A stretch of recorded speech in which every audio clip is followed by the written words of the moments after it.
Hi everyone, this is Jim. Welcome to this Blitz chess video, postmortem. This is a postmortem of my Blitz chess game number 184. I was white here, kicked off with d4, and my opponent played knight f6. I play c4, and he plays e6. So I figure he's going for a Nimzo Indian here. That's the most common response after knight to c3. Bishop b4 is a Nimzo Indian. d5, just transposing back into a Queen's Gambit declined, is another common move here. Also c5, which would be a Benoni, or b6, which would be a Queen's Indian. These are all pretty common moves. And then after that, the moves are very rare. So bishop e7, which my opponent played, is just a very unusual move here. And yeah, the engine thinks e4 right away is a good way. You know, you can just take control of the center right away. The whole point of bishop to b4 is to prevent this move e4 and keep some pressure on that center using pieces. So we're out of the opening book after my opponent castles. I guess black could have played d6 here to try and set up a small center to oppose the big center here. But he castled, and we're just out of the opening book there. And you'll see that because of this play, white has a pretty strong advantage here, bigger than the usual opening advantage. And the engine thinks I should just push on with e5 right away. But, you know, usually in the opening stages, I think about developing my pieces. That's what I do. I get them out. Knight f3, and then bishop b4. So pretty clearly he's wasted a move. So he's gifted me a tempo by moving his bishop twice when he could have gotten it there in one move. And so again, the engine is calling out for e5. But now it sort of likes bishop d3 a little bit too, queen c2. You know, sometimes just good to get your pieces out behind the pawns when you've got a big center, and then choose your moment to break when you've got some devastating attack, which is starting to build up here. So he played b6, getting some counter pressure along this diagonal. And now e5 is being called for, but I castled first. I also like to castle. You see, castles is one of the moves anyway on the list. It's not totally unreasonable. Bishop e7, a nice logical follow-up. And now I play e5, and it is the move that the engine is calling for. And then my opponent played knight e8. So before I put that move on the board, there's a really neat tactic after my opponent plays knight e8. So if you want to cover up the Houdini display and see if you can figure it out, you can cover up the right-hand side of the screen here. I'm going to go ahead and play the move now. Knight e8. And I didn't play this tactic in the game, but it's a really strong tactic. And you should look out for this kind of tactic whenever you have this configuration. So it's a bishop pointing at h7, a knight on f3 ready to jump into g5, and a queen that can come over to the king side in a single move. So everything goes with tempo here. It's bishop takes h7 check.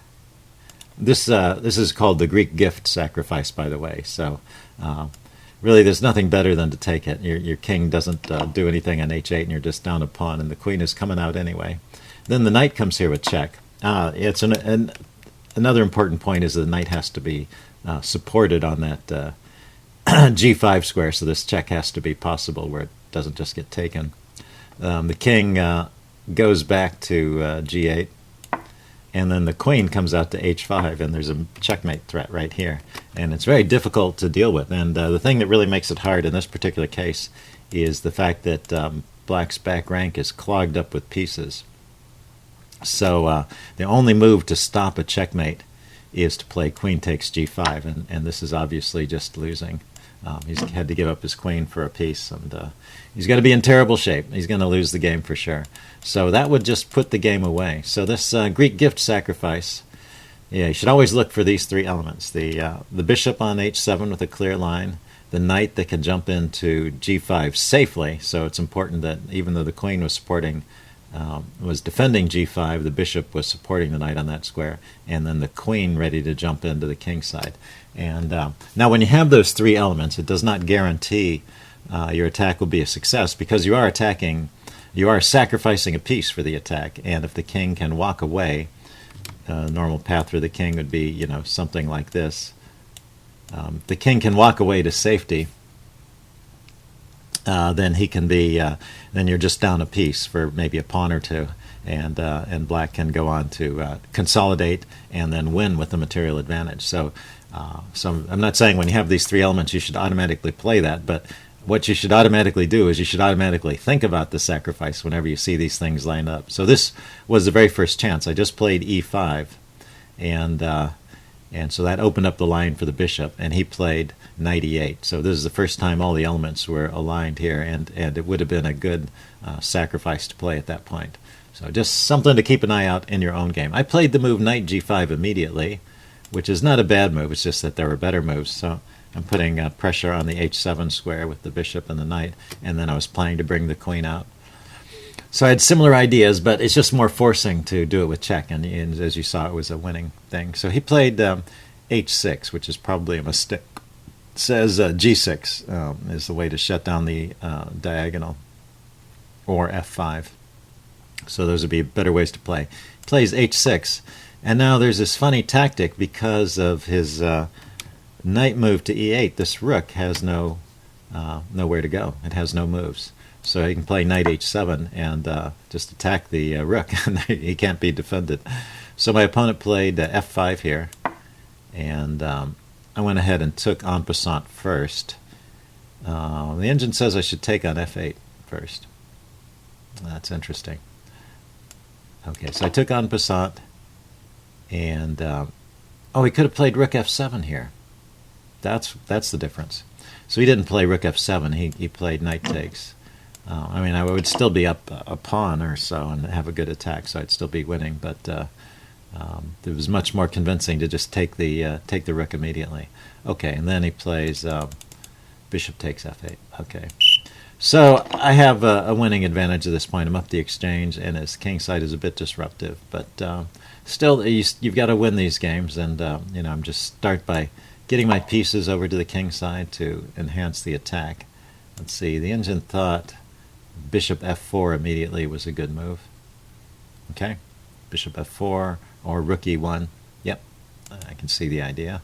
So he played c5, and then I play bishop e3 to defend my pawn, and then he brings in the knight to attack my bishop, which normally is not a bad idea, but in this case, when he takes the bishop, it's going to open up the f-file. So I played knight to g3. The engine's calling out for knight f4. I did not like. Here, let's put that on the board. I didn't like knight f4.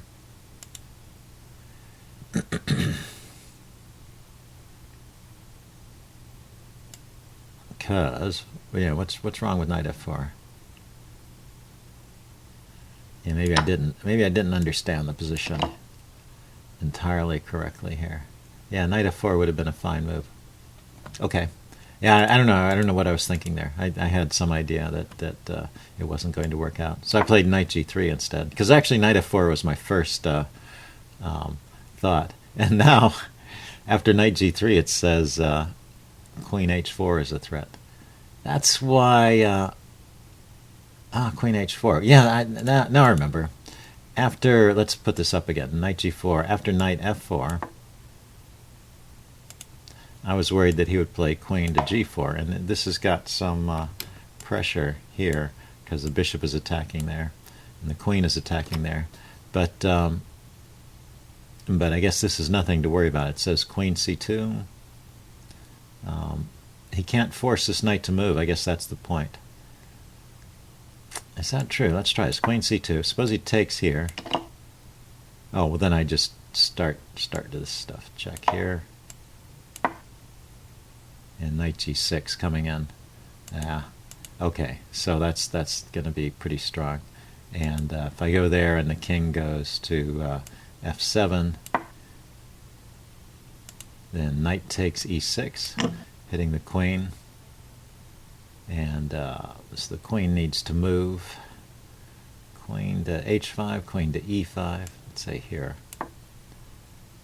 And then queen queen to g6 check. Yeah, my pieces are flooding in, and he's in big trouble. Interesting. And I can pick up the knight here. Queen takes g4. So, so knight to f4 would have been a good move there. And instead I played knight to g3, which is actually a bad move because it allows white to play black. Allows black to play queen to h4 and put some immediate pressure on me. So a sudden turn of the tables. How quickly these things can change when you're not careful. Yes, I wasn't alert to that possibility. So after queen h4, what's the best response? Best response is h3, and then knight takes e3. Right, and then when I take back, he can grab the knight, so that wins a piece for black. Okay, I thought I was playing pretty good, but I guess not. Knight g4, knight g3. So fortunately for me, my opponent missed that and played knight takes e3, and this is a big mistake. It opens up the f file, and his king is in kind of a weakened position, and you see the trouble that starts almost immediately. So he plays d5. And yeah, there's a mate in 9 starting with queen h5. I exchanged here first, c takes, e takes, and then I played queen to g4. And now I have a huge advantage. He can defend by playing a move like c4, but instead he played bishop c8 here, and that allows a mate in 5 with queen g6, which this time I spotted it, and he resigned because there's actually no way out. And there's another nice pattern. So the queen and the bishop are on a battery to this square, and the rook is cutting off all escape. A lot of times when you have the queen and the bishop coming in here to h7, the king can walk away, but he needs to have some cover on the f-file. You see the f-file is open, and the only way to prolong the game is to play moves like bishop f5, just giving pieces away, basically, because there's no way to stop the mate. So let's see, it's the most precise way here is knight takes f5, sorry. And threatening mate here. Actually, what is the threat? Queen h4 and knight takes h4. Well, that's silly. So there's a king h8 and knight takes h6, g takes h6, and queen h7 mate. Yeah, so it's coming into h7 with the mating threat. And if the king stays there and he just does a nothing move with the knight, the mating threat is again knight takes h6, check. I see. And if he takes, then queen f7 is mate. Queen h7 is mate. So he can't take, rather. If he moves the king, then that's the only legal move. Then queen to h7 is mate. Okay, so it's all over after queen g6 and my opponent resigned. So pretty interesting moment in the game right here. I had plenty of time on the clock, so and I was even thinking about knight f4, which was the best move, and I was worried about his queen coming into to g5 there, but it turns out queen to h4 is a much bigger threat after knight g3. So interesting lesson there. Gotta look at all your opponent's moves, especially the threats. And that's it for this game. Hope you guys enjoyed that, and leave any comments you have in the section below. I'll see you again soon. Bye.